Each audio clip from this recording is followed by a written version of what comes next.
खबरों के पीछे की असल खबर जानना चाहते हैं तो देखते रहिए पॉइंट ब्लैंक बाय पुष्पेंद्र। क्या सही क्या गलत, फैसला होगा आपका। नमस्कार दोस्तों, वही हुआ जिसकी कल से चर्चा हो रही थी। आखिरकार राहुल गांधी को लोकसभा की अपनी सदस्यता से हाथ धोना पड़ा। कांग्रेस नेता राहुल गांधी की संसद सदस्यता शुक्रवार को रद्द कर दी गई। लोकसभा सचिवालय से शुक्रवार को एक पत्र जारी भी कर दिया गया है।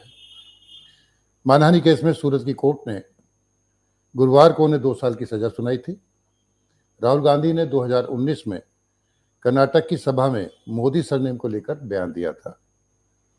उन्होंने कहा था कि सभी चोरों का सरनेम मोदी क्यों होता है। इस मामले में सूरत कोर्ट ने उन्हें सजा सुनाई। सुप्रीम कोर्ट ने 2013 में फैसला दिया था कि अगर किसी जनप्रतिनिधि जैसे विधायक या सांसद को 2 साल या उससे ज्यादा की सजा दी जाती है तो उसकी सदस्यता रद्द कर दी जाएगी। सुप्रीम कोर्ट ने कहा था कि अगर सजा के खिलाफ प्रतिनिधि ऊपरी अदालत में अपील करता है तो यह नियम लागू नहीं होगा। वे राहुल गांधी वायनाड से लोकसभा सदस्य थे। 2019 के लोकसभा चुनाव में वायनाड से राहुल करीब 8 लाख वोटों से जीते थे। हालांकि उन्होंने 2 जगह से चुनाव लड़ा था। अमेठी से भी चुनाव लड़े थे, लेकिन अमेठी से चुनाव हार गए थे। वहां से स्मृति ईरानी चुनाव जीती थी। सूरत कोर्ट के फैसले के खिलाफ अपील के लिए 30 दिन का समय मिला था, लेकिन इस समाचार के जारी होने तक, इस वीडियो के जारी होने तक अभी कांग्रेस किसी कोर्ट में नहीं गई थी। 2019 लोकसभा चुनाव से पहले कर्नाटक के कोलार में एक रैली के दौरान राहुल गांधी ने कहा था, चोरों का सरनेम मोदी है।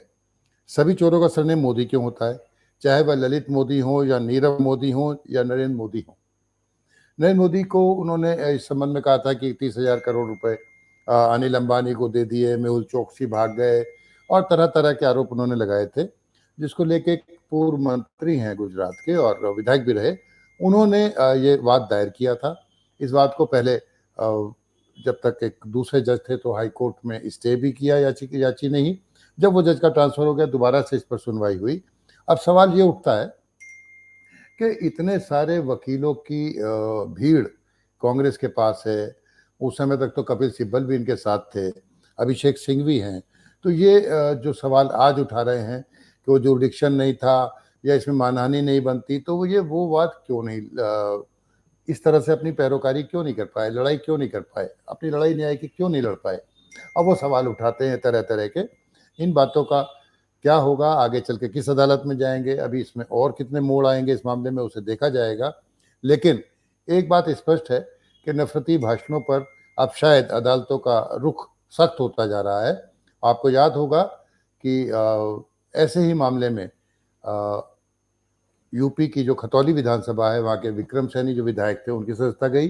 हालांकि इस नियम के तहत जो सदस्यता जाने का मामला है, वो थॉमस लिली का केस एक सबसे पहला माना जाता है। लालू यादव को भी जब उन्हें सजा हुई थी चारा घोटाले में, तो उन्हें अपनी सदस्यता खोनी पड़ी थी। एक और विधायक अब्दुल्ला आजम है, वो भी अयोग्य घोषित हुए अपने पासपोर्ट के नामों को लेके, और उम्र कम होने के कारण उनका चुनाव रद्द किया गया। ऐसे बहुत उदाहरण हैं। लेकिन राहुल गांधी के साथ ये होना, जिसके पास कानूनी सलाहकारों की फौज है और उसके सलाहकार भी होंगे जो उन्हें बताते होंगे क्या भाषण देना चाहिए या नहीं देना चाहिए। अभी हाल ही में उन्होंने भारत जोड़ो यात्रा करके एक अच्छा स्थान हासिल किया था। बहुत लोग उनके साथ खड़े दिखाई देने लगे थे, चर्चाओं में आ गए थे, सुर्खियों में आ गए थे, और विपक्ष और पक्ष यानी कि सत्ता पक्ष और विपक्ष की वो ध्रुवी बन गए थे। ऐसा लग रहा था कि पूरे विपक्ष को अगर कोई रिप्रेजेंट कर रहा है तो राहुल गांधी कर रहे हैं। लेकिन उसके बाद वो लंदन गए और वहां पर फिर से कुछ विवादित बयान दे दिए, जिस पर कि अब तक लोकसभा में हंगामा चल रहा है। एक तरफ भारतीय जनता पार्टी उनसे अपने लंदन में दिए गए बयानों को लेकर माफी मांगने की मांग कर रही है, तो दूसरी ओर पूरा विपक्ष अडानी मामले में जो हिंडनबर्ग की रिपोर्ट आई थी उसके लिए जेपीसी गठन की मांग कर रहा है। इस हंगामे और 2024 अब बहुत दूर नहीं है, वो इस मुद्दे को कैसे भुनाएगी, कैसे अपनी बात जनता तक रखेगी या पहुंचाएगी, इस पर मुझे तो संदेह है।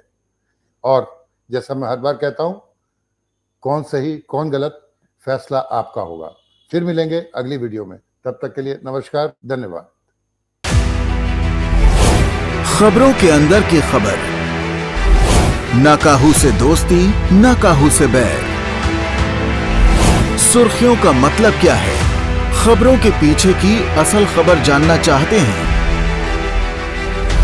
तो देखते रहिए पॉइंट ब्लैंक बाय पुष्पेंद्र। क्या सही क्या गलत, फैसला होगा आपका।